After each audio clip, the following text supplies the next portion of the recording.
Hai anak-anak, saatnya kita belajar PPKN ya.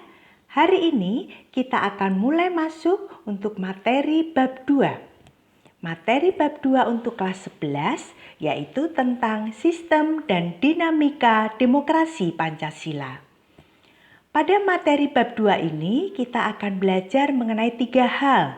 Yang pertama yaitu hakikat demokrasi, yang kedua dinamika penerapan demokrasi Pancasila, dan yang ketiga yaitu membangun kehidupan yang demokratis di Indonesia. Tapi khusus untuk hari ini kita akan belajar mengenai yang pertama yaitu hakikat demokrasi. Anak-anak, menurut kalian, apa itu demokrasi? Kalian masih ragu untuk menjawabnya? Baiklah, kita akan belajar lebih lanjut lagi dan lebih dalam mengenai hakikat demokrasi. Pada materi hakikat demokrasi, kita akan belajar tentang yang pertama, makna demokrasi. Dan di dalam makna demokrasi, kita nanti akan lebih mengerti mengenai apa itu demokrasi menurut para ahli, menurut KBBI, dan menurut bahasa Yunani. Yang pertama menurut pendapat para ahli. Hayo, gambar siapa itu? Benar sekali, itu adalah gambar Presiden Amerika Serikat yang ke-16. Yaitu Abraham Lincoln.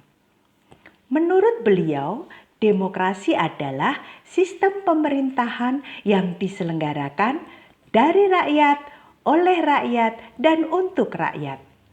Sedangkan ahli yang kedua yaitu Charles Castello, menurutnya demokrasi adalah sistem sosial dan politik pemerintahan diri dengan kekuasaan-kekuasaan pemerintah yang dibatasi hukum dan kebiasaan untuk melindungi hak-hak perorangan warga negara.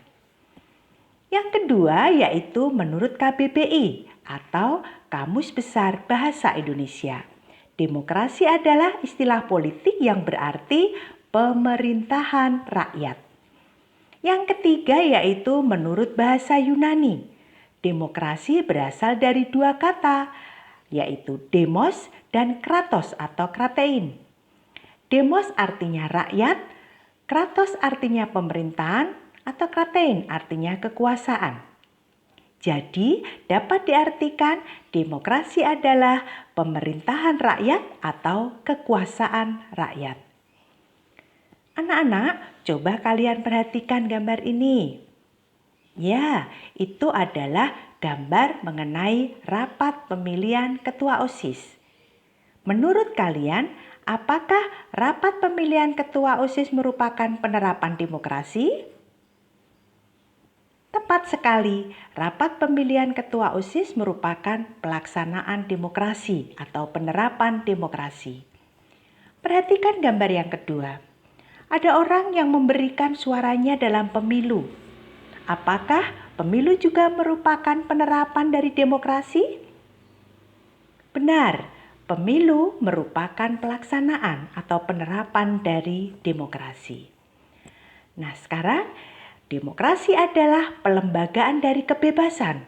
Artinya, kebebasan yang dimiliki rakyat diatur dan diarahkan oleh sebuah lembaga kekuasaan yang sumber kekuasaannya berasal dari rakyat dan dijalankan sendiri oleh rakyat sehingga kebebasan yang mereka miliki dapat dilaksanakan secara bertanggung jawab dan tidak melanggar kebebasan yang dimiliki orang lain. Anak-anak, sekarang yang kedua kita akan belajar mengenai klasifikasi dari demokrasi.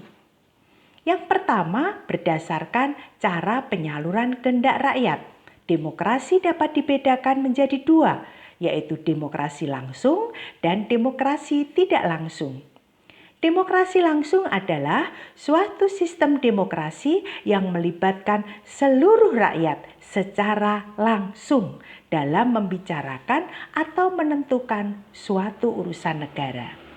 Sedangkan demokrasi tidak langsung adalah suatu sistem demokrasi dalam menyalurkan aspirasi rakyat melalui wakil-wakilnya yang ada dalam DPR. Anak-anak, yang kedua, demokrasi berdasarkan ideologi dapat dibedakan menjadi dua: demokrasi konstitusional dan demokrasi rakyat atau demokrasi proletar. Untuk demokrasi konstitusional yaitu demokrasi yang didasarkan pada kebebasan atau individualisme, di mana demokrasi konstitusional mencerminkan kekuasaan pemerintahan yang terbatas dan tidak diperkenankan banyak melakukan campur tangan dan bertindak sewenang-wenang. Sedangkan demokrasi rakyat yaitu demokrasi yang didasarkan pada paham Marxisme-Komunisme, di mana demokrasi rakyat mencita-citakan kehidupan yang tidak mengenal kelas sosial. Yang ketiga yaitu berdasarkan titik berat perhatiannya. Dapat dibedakan menjadi tiga, yaitu demokrasi formal, demokrasi material, dan demokrasi gabungan. Untuk demokrasi formal yaitu demokrasi yang menjunjung tinggi persamaan dalam bidang politik tanpa disertai upaya untuk mengurangi kesenjangan di bidang ekonomi.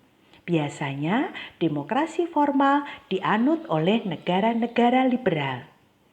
Demokrasi yang kedua yaitu demokrasi material, yaitu demokrasi yang dititik beratkan pada upaya menghilangkan perbedaan dalam bidang ekonomi, sedangkan persamaan dalam bidang politik kurang diperhatikan. Biasanya demokrasi material dianut oleh negara-negara komunis. Demokrasi yang ketiga yaitu demokrasi gabungan, yaitu demokrasi yang mengambil kebaikan serta membuang keburukan dari bentuk demokrasi baik formal maupun material. Biasanya demokrasi gabungan dianut oleh negara-negara non-blok. Anak-anak, untuk prinsip-prinsip demokrasi ada 5. Yang pertama yaitu keterlibatan warga negara dalam pembentukan keputusan politik, di mana rakyat atau warga negara selalu dilibatkan dalam pembentukan keputusan politik, baik secara langsung maupun tidak langsung. Yang kedua yaitu tingkat persamaan atau kesetaraan di antara warga negara, bahwa setiap orang dianggap sama tanpa dibeda-bedakan dan memperoleh kesempatan yang sama pula untuk mengembangkan diri sesuai dengan potensinya. Yang ketiga yaitu kebebasan atau kemerdekaan yang diakui dan dipakai oleh warga negara. Ini sebagai sarana mencapai tujuan dengan memberikan hasil maksimal sebagai usaha orang tanpa adanya pembatasan dari para penguasa. Yang keempat anak-anak yaitu supremasi hukum, di mana semua masalah harus diselesaikan dengan hukum sebagai pedoman tertinggi. Dan yang terakhir yaitu pemilu berkala, sebagai instrumen terpenting dalam berlangsungnya suatu proses pembentukan pemerintahan yang baik. Nah anak-anak, untuk kesimpulan materi kita pada hari ini yaitu, dalam pandangan Abraham Lincoln, demokrasi adalah suatu sistem pemerintahan dari rakyat, oleh rakyat, dan untuk rakyat, yang artinya rakyat dengan serta-merta mempunyai kebebasan untuk melakukan semua aktivitas kehidupan termasuk aktivitas politik tanpa adanya tekanan dari pihak manapun. Karena pada hakikatnya yang berkuasa adalah rakyat untuk kepentingan bersama. Anak-anak, tugas mandiri kalian kali ini adalah berdasarkan ciri dan prinsip demokrasi. Apakah negara Indonesia sudah berpaham demokrasi? Kemukakanlah pendapat kalian. Oke anak-anakku yang hebat, kita akhiri pembelajaran kita hari ini ya. Terus semangat belajar. Terima kasih dan Sampai jumpa.